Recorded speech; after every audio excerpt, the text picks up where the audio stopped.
নমস্কার বন্ধুরা, মুখরোচক হেসেলে আপনাদের সবাইকে স্বাগত জানাই। আমার চ্যানেলে আজকে আমি প্রথমবার মটনের একটি অভিনব রেসিপি শেয়ার করতে চলেছি, যার নাম দই সরষে মটন। মটন এবং সরষের কম্বিনেশন একটু আনইউজুয়াল মনে হলেও এর টেস্ট হতে চলেছে কিন্তু অসাধারণ। শুরু করব চটপট এই রেসিপি। তবে তার আগে আমার চ্যানেলটিকে যারা এখনও সাবস্ক্রাইব করেননি তারা প্লিজ সাবস্ক্রাইব করুন। নতুন ভিডিও নোটিফিকেশন সবার আগে পেতে বেল আইকনটিকে প্রেস করুন। ভিডিও ভালো লাগলে প্লিজ লাইক করুন, শেয়ার করুন সবার সাথে এবং কমেন্ট করে জানান আপনাদের মতামত। এই রেসিপির জন্য আমি এখানে নিয়েছি মিডিয়াম সাইজের পিস করা 500 গ্রাম মটন। মটনটাকে আমি প্রথমে ম্যারিনেট করে নেব। তার জন্য এতে আমি অ্যাড করলাম 1 কাপ টক দই, 2 চা চামচ আদা রসুন বাটা, অ্যাড করছি 1 চা চামচ হলুদ গুঁড়ো, 2 চা চামচ কাশ্মীরি লঙ্কা গুঁড়ো। কারিতে একটা সুন্দর লাল রং আনার জন্য একটু বেশি করে ব্যবহার করলাম। দিয়ে দিচ্ছি 1.5 চা চামচ নুন, 1 চা চামচ গরম মশলা গুঁড়ো এবং সবার শেষে দিয়ে দিলাম 2 বড় চামচ সরষের তেল।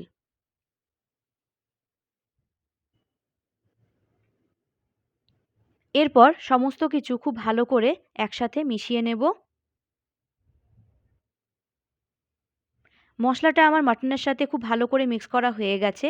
এবার এই ম্যারিনেট করা মাটনটা আমি ঢাকা দিয়ে রেখে দেব ফ্রিজের মধ্যে অন্ততপক্ষে 2 থেকে 3 ঘন্টা। এবার আসি মূল রান্নায়।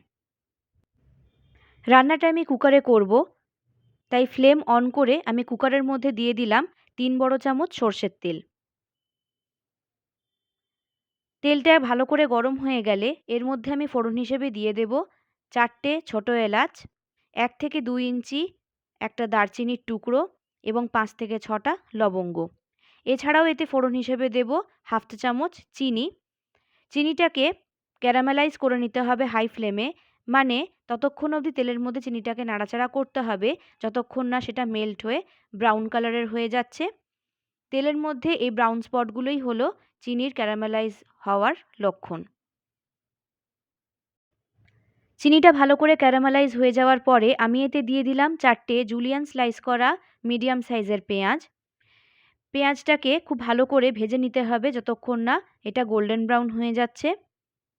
এর থেকে বেশি ব্রাউন আমি আর করব না। দেখুন সুন্দর গোল্ডেন ব্রাউন কালার চলে এসেছে। এরপর এতে আমি দিয়ে দেব ম্যারিনেট করা মাটন। মাটনটা দিয়ে 2 মিনিট হাই ফ্লেমে ভালো করে নাড়াচাড়া করে নিতে হবে।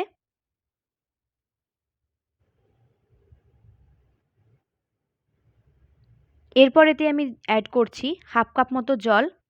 ম্যারিনেট ধোয়া বাটির জলই আমি এখানে ব্যবহার করেছি যাতে সমস্ত মশলাটা গ্রেভির মধ্যে চলে যায়। সবকিছু আবারও ভালো করে মিক্স করে নিচ্ছি এবং 2 থেকে 3 মিনিট মিডিয়াম ফ্লেমে ঢাকা দিয়ে রেখে দিচ্ছি মাংসটা একটু রান্না হওয়ার জন্য। 3 মিনিট পরে ফিরে এলাম। ঢাকাটা খুলে নিচ্ছি। দেখুন গ্রেভিটা বেশ সুন্দরভাবে ফুটছে। এবার মাংসটাকে ততক্ষণ অবধি কষাতে হবে যতক্ষণ না এখান থেকে তেল ছেড়ে দিচ্ছে। এর মধ্যে এতে আমি অ্যাড করছি স্বাদমতো চিনি এবং নুন। নুনটা একটু খেয়াল করে দিতে হবে কারণ ম্যারিনেটের মধ্যে আমি আগেই কিন্তু নুন দিয়েছিলাম। আবারও ভালো করে মিশিয়ে নিচ্ছি সবকিছু। দেখুন মাংসটা কষে গেছে ভালো করে কারণ বেশ সুন্দরভাবে তেল ছেড়ে দিয়েছে। এরপর এতে আমি অ্যাড করছি 3 চা চামচ সরষে এবং শুকনো লঙ্কা একসাথে বাটা। এই পেস্টটা আমি তৈরি করেছি 2 বড় চামচ সরষের সাথে 2টো শুকনো লঙ্কাকে পেস্ট করে। ভালো করে মিশিয়ে নিচ্ছি। খুব বেশি কিন্তু কষবো না সরষেটা দেওয়ার পরে, নয়তো একটা তেতো ভাব চলে আসবে। এরপর এতে আমি দিয়ে দিচ্ছি 2 থেকে আড়াই কাপ মতো জল। মিশিয়ে নিচ্ছি আবারও সবকিছু খুব ভালো করে। এরপর ঢাকা দিয়ে 5 থেকে 6টা সিটি দিয়ে নিতে হবে যতক্ষণ না মাংসটা খুব ভালো করে সেদ্ধ হয়ে যাচ্ছে। 6টা সিটি দেওয়ার পরে এখানে আমি ঢাকনা খুলে নিয়েছি কারণ মাংসটা খুব ভালো করে সেদ্ধ হয়ে গেছে। আপনারা ততক্ষণ অবধি মাংসটা প্রেশার কুক করবেন যতক্ষণ না অবধি সেটা খুব ভালো করে সেদ্ধ হয়ে যাচ্ছে। এবারে হাই ফ্লেমে আমি গ্রেভিটা আরেকটু গাঢ় করে নেব। এই সময় এতে আমি অ্যাড করলাম 1 চা চামচ গরম মশলা গুঁড়ো। ভালো করে মিশিয়ে নিচ্ছি সবকিছু। গ্রেভিটা আমার এখানে একদম রেডি হয়ে গেছে। এবার আমি গ্যাস অফ করে দেব এবং 2 মিনিটের মতো ঢাকা দিয়ে রেখে দেব স্ট্যান্ডিং টাইম দেওয়ার জন্য। তৈরি হয়ে গেল অতুলনীয় স্বাদের দই সর্ষে মাটন, যা আমি সার্ভ করেছি বাসন্তী পোলাওয়ের সাথে। অতুলনীয় স্বাদের মাটনের একদম নতুনত্ব এই পদটি আপনারা রুটি, রুমালি রুটি, তন্দুরি রুটি, নান, কুলচা, যে কোনো রকমের পোলাও অথবা শুধু গরম ভাতের সাথেও সার্ভ করতে পারেন। মাটনের এই রেসিপিটি খেতে এতটাই টেস্টি হয় যে এটা সব কিছুর সাথেই খুব ভালো যায়।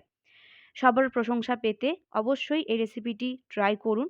রেসিপিটি কেমন লাগলো লিখে জানান কমেন্ট সেকশনে। ফিরে আসবো আরও নতুনত্ব এবং টেস্টি রেসিপি নিয়ে। Thanks for watching.